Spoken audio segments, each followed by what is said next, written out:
Allora Ciambetti, anche lui 5 minuti.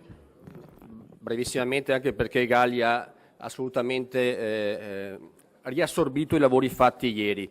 Sulla scuola, il fatto di avere una scuola gestita e controllata a livello regionale ci deve permettere di far superare ai popoli padani un'amnesia che adesso invece copre qualsiasi tipo di attività e di recupero della nostra memoria. Cancellare la memoria di un popolo è negarne l'identità, ridicolizzare le sue tradizioni, usi e costumi significa di tentare di dominare quel popolo, asservirlo ai propri scopi, piegarlo. I colonizzatori la prima cosa che fanno è cancellare qualsiasi simbolo del passato.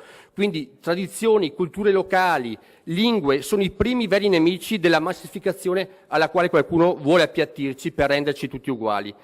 L'identità profonda di un popolo è il primo nemico di chi vuole sfruttare quel popolo. Un popolo privo di identità, che vede negata la sua cultura, che vede ridicolizzata la sua lingua, i suoi usi, le sue tradizioni, è un popolo che non riesce nemmeno a capire il valore del suo lavoro, il valore di quello che fa.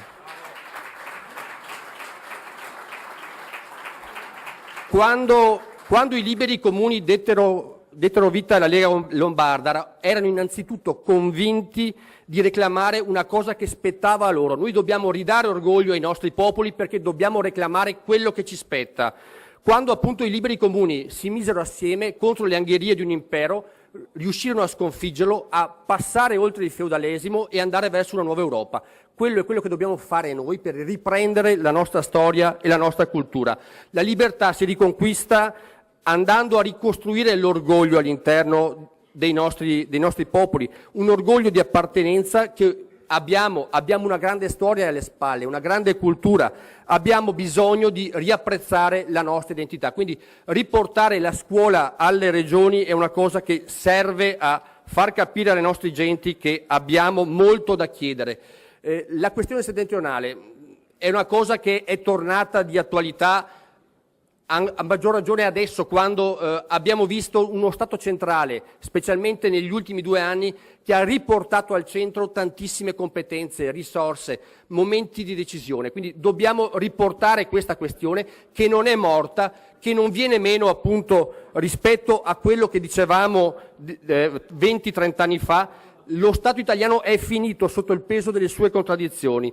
Lo Stato unitario centrale ha fallito la sua missione, è stato superato dalla storia stessa e la stessa Europa non può permettersi di tenere in piedi una baraccopoli come questa. Lo diceva il presidente di Asso Lombarda qualche giorno fa, dobbiamo riprendere un percorso di federalismo che sia reale. Lo diceva Piero Bassetti ieri, non è mai successo niente appunto che andasse a portare veramente deleghe competenze alle regioni, quindi non è umiliando le periferie che si può raddrizzare questo albero storto. Dobbiamo riportare attraverso una questione settentrionale che va rilanciata più competenze ai territori, più competenze alle nostre regioni e questo è il senso della nostra mozione. Grazie.